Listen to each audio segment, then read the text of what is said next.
Welcome students. We have seen the numerical in which the members meeting at joint B, the temperature is increased by 60 degrees centigrade. This was the numerical we were saying, that the find out the global stiffness matrix and find out the load matrix of the plane truss if the members meeting at joint B are subjected to temperature rise of 60 degrees centigrade. We have assembled the global stiffness matrix. We have assembled the global stiffness matrix in our last discussion. Now we will see how to take into account the effect of temperature stresses when the temperatures for the members meeting at joint B is increased by 60 degrees centigrade. Now, how many members are meeting at joint B? These are the three members. They are meeting at joint B. The member BC, member BD, and member AB. These three members are meeting at joint B, and the temperature of joint B or temperature of the members meeting at joint B is increased by 60 degrees centigrade. Now I know the formula. For temperature, that is alpha AE into delta T. The force will be generated, the tensile force will be generated of the magnitude alpha AE into delta E. Alpha is not given, but it is specially mentioned that E is 210 kilonewton per mm square or 210 GPa gigapascal. This definitely means the material is steel, and I told you alpha for steel is 12 into 10 to the power minus 6 per degree centigrade. AE for the member BC and AB is 149100, and the temperature is 60 degrees centigrade. I have calculated this. It comes out to be 107.352 kilonewtons. 107.352 kilonewtons. This means this particular member is subjected to a tensile force. This member BC is subjected to a tensile force of 107.352 kilonewton and 107.352 kilonewton. So this is the effect of temperature stress on member BC. Now what is the effect of temperature stress on member AB? On member AB also, since alpha AE is same for member AB and BC, delta T is same. So for AB also the effect is 107.352 tensile, 107.352 kilonewton tensile. And what is the effect on member DC or DB? Member BD, the effect of this tensile stress on this member DB. Now I have calculated for this alpha AE into delta T. I know alpha is 12 into 10 to the power minus 6. It is also made up of steel, but AE is 115500. This is what I have calculated, AE into 60. That comes out to be 83.16 kilonewton. This means this member DC is subjected to a force of 83.16 kilonewton, and the force is tensile force, 83.16 kilonewton. That is the force in tensile force. So let me know whether I have considered the effect of temperature for all the members meeting at joint B. There are three members, AB, BC and BD. I have considered the effect of temperature stress in AB. I have considered the effect of temperature stress in BC, and I have considered the effect of temperature stress in BD. Now friends, I am going to write load matrix. My load vector will be of the size, my global load vector, I know my global load vector will be of the size 4 by 1. Global load vector will contain P1, P2, P3 and P4. P1, P2, P3, P4 plus P equivalent 1, P equivalent 2, P equivalent 3 and P equivalent 4. This is my global load vector. P1, P2, P3, P4. P1, P2, P3, P4 are the forces acting at coordinates 1, 2, 3 and 4. in my given structure, and P equivalent 1, P equivalent 2, P equivalent 3 and P equivalent 4 are the forces acting at coordinates 1, 2, 3 and 4 in my original structure. Now 1, 2, 3 and 4, that is 1 is horizontal at B, 2 is vertical at B, 3 is horizontal at C and 4 is vertical at C. So what are the forces? What are the given forces? The given forces P1, P2, P3, P4. Yes, see, P1 is 0, P2 is 0, P3 is 80 and P4 is minus 100. So I am writing the value of P1, P2, P3, P4 for my load vector. P1 equal to, yes, I will keep it in front of me. Global load vector P1 is 0.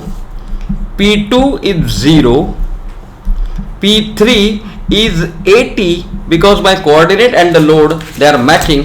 P3 is 80, my coordinate 3, this is my coordinate 3, this is my coordinate 3 and this is my load. So P3 is 80, so P3 is 80 and P4 is minus 100 because my coordinate 4 is upwards and the load acting is downwards. So P1, P2 are 0 and P3 80, P4. I am comparing these two diagrams.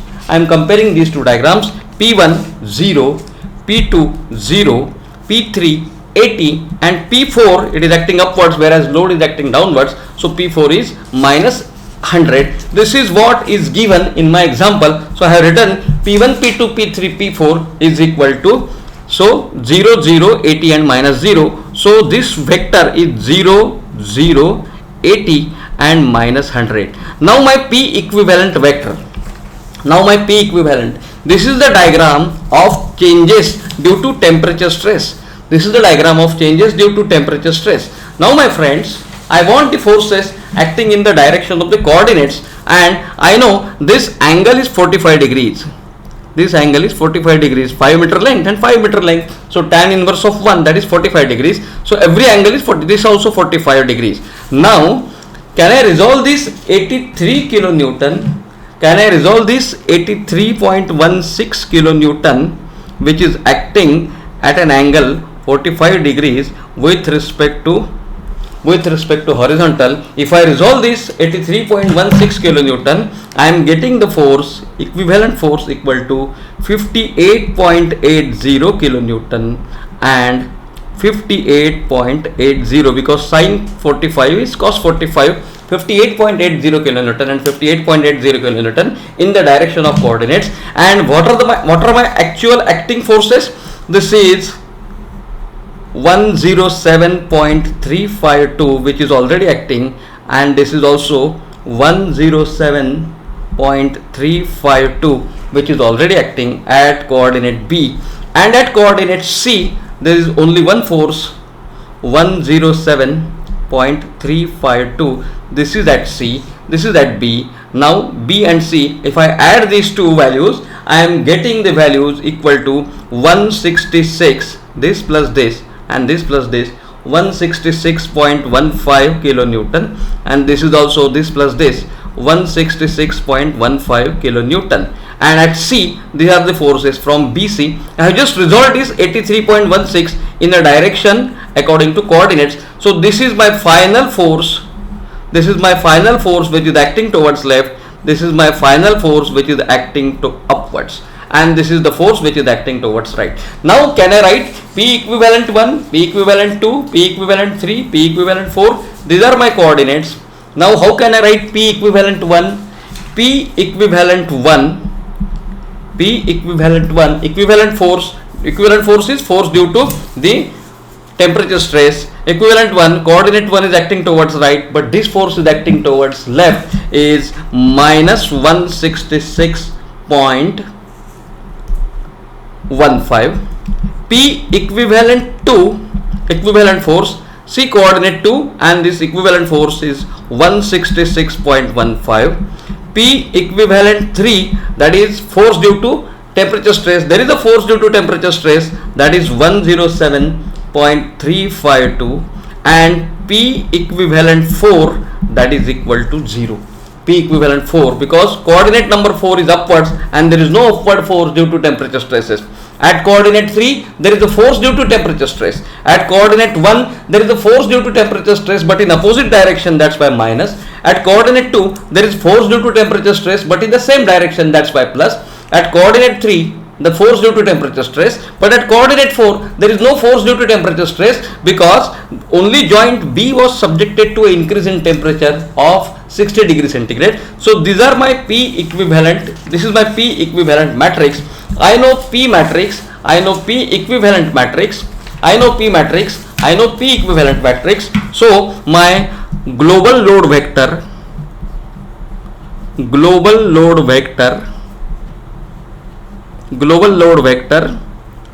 P global is equal to P plus P equivalent. P1 is 0, P equivalent is minus 166.15. P2 is 0, P equivalent is plus 166.15. P3 is 80 and P equivalent is plus 107.352, and P4 is minus 100 whereas P equivalent is 0. So this is my final global load vector. We can add it. Okay. So I will get it added. That is minus 166.15. This is 166.15.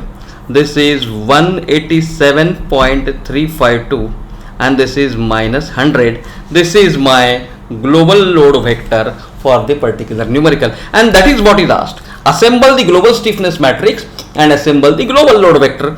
In our last video, we have seen the global stiffness matrix, and in this lecture, we have seen the global load vector for the particular numerical. I hope you have understood this. This numerical was asked only up to this step. It was not asked to solve the complete numerical because the degree of kinematic indeterminacy is 4, and solving 4 by 4 matrix require another half an hour by Gaussian elimination or other methods, and that is why examiners do not ask beyond 4 by 4. They will, if the degree of kinematic indeterminacy is above 3, just read the numerical. You must have been asked to find out only global stiffness matrix, structure stiffness matrix, and assemble the global load vector. So we have assembled the global load vector. P1, P2, P3, P4 are the forces acting at coordinate 1, 2, 3, 4 in the given structure, and P equivalent 1, P equivalent 2, P equivalent 3, P equivalent 4 are the forces acting at coordinates 1, 2, 3 and 4 due to temperature stresses. We have calculated these forces by temperature stresses, by resolution and all these things.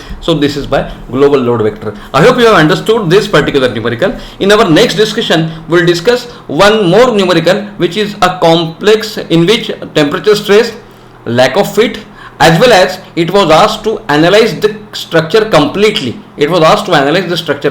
So I have found it that's the most difficult numerical, and that we will discuss in our next video. Thank you for being with me.